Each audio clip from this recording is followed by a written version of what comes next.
Barrister صاحب یہ ساری گفتگو آپ نے سنی. سر وہ کہہ رہے ہیں پمز کا آپ لوگوں نے ایکسس بند کر دیا, سی سی ٹی وی فوٹیج نہیں دکھاتے, لوگ جو ہے وہ لاشیں لینا چاہ رہے ہیں, لاشیں نہیں مل پاتی, جرنلسٹ رپورٹ کرنا چاہتے ہیں, جب وہ رپورٹ کرنے کی کوشش کرتے ہیں ان کو اٹھا لیا جاتا ہے.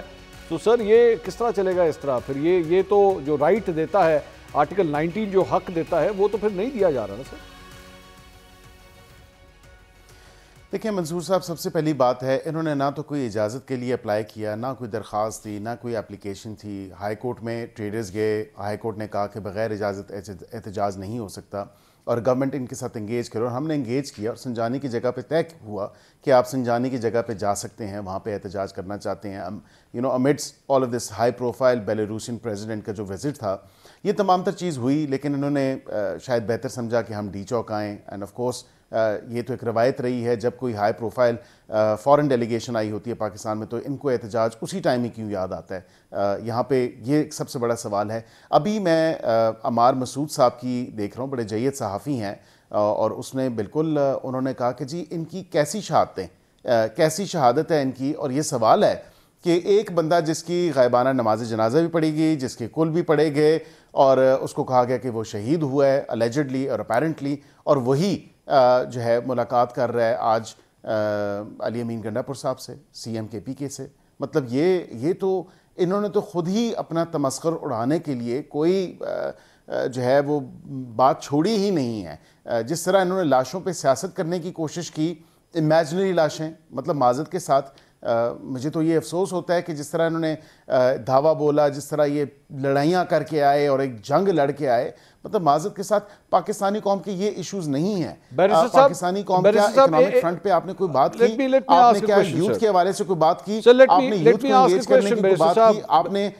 میں سر ایک سوال, یہ جو ایک امپریشن دے رہی ہے پاکستان تحریک انصاف کہ آپ لوگوں نے پمز کا اور اس طرح مختلف ہاسپٹلز کا ریکارڈ جو ہے وہ یا سائٹ پہ کر دیا ہے یا جرنلسٹ کو ایکسیس نہیں دے رہے وہاں پہ, یہ کس حد تک بات سچ ہے؟ میں آپ سے یہ جاننا چاہوں گا کلیئر کٹ آن ایئر. دیکھیں جرنلسٹ کی ایکسیس کی اگر بات کریں, گارڈین, میں آن ایئر آپ کو بتا رہا ہوں, گارڈین نے جو اتنے ان کے جو کلیمز تھے گارڈین نے وہ ریفیوٹ کیے. گارڈین نے کہا ان کے سب کلیمز جو ہے وہ ویریفائی اور سبسٹینشیٹ نہیں ہو سکتے. یہ گارڈین کی رپورٹ ہے. بی بی سی نے جو رپورٹنگ کی, انہوں نے کہا 5 بجے اور 4:30 5 بجے جو ہے گولی چلی. بی بی سی کو ہم نے خط لکھا کہ آپ نے ون سائیڈڈ, دیکھیں جرنلسٹک ایتھکس بھی کچھ ہوتے ہیں, کوئی کوڈ آف کانڈکٹ ہوتا ہے, نہ حکومت سے کچھ پوچھا گیا, نہ کوئی کہا گیا, اور آپریشن تو اپیرنٹلی رات کو ہوا. الیج تو یہی کرتی ہے نا پی ٹی آئی کہ رات کو لائٹیں بند کر کے جو ہے آپریشن ہو گیا. آف کورس لائٹیں بند ہوئیں, شیلنگ ہوئی, وہ اس لیے ہوئی کہ ان کو ڈسپرس کرنا تھا.